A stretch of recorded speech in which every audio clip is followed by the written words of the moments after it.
Now as he was going out on the road, one came running, knelt before him, and asked him, Good teacher, what shall I do, that I may inherit eternal life? So Jesus said to him, Why do you call me good? No one is good but one, that is God. You know that the commandments: do not commit adultery, do not murder, do not steal, do not bear false witness, do not defraud, honor your father and mother.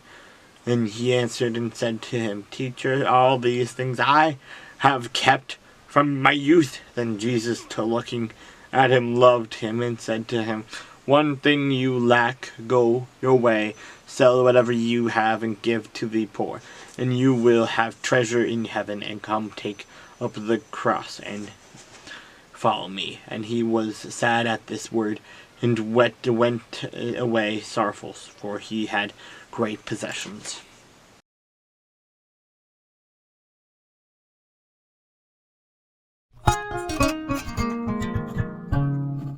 Do you know the time when the wild mountain goats bear young? Or can you mark when the deer gives birth? Can you number the months that they fulfill? Or do you know the time when they bear young?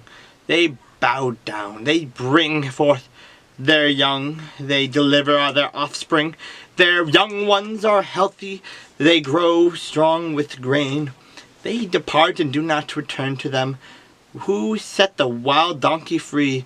Who loosed the bonds of the onager?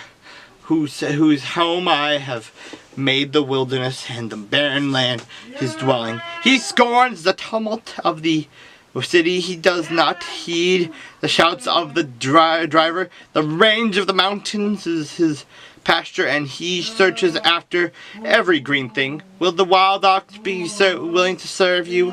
Will he bed by your manager? Can you bind the wild ox in the furrow with ropes? Or will he plow the valleys behind you? Will you trust him because his strength is great? Or will you leave your labor to him? Will you trust him to bring home your grain and gather it to your threshing floor? The wings of the ostrich wave proudly, but are her wings and pinions like the kindly stork's? For she leaves her eggs on the ground and warms them in the dust. She forgets that a foot may crush them, or that a wild beast may break them. She treats his young harshly, as though they were not hers. Her labor is in vain, without concern, because God deprived her of wisdom, and he did endow her with understanding. When she lifts herself on high, she scorns the horse and its riders.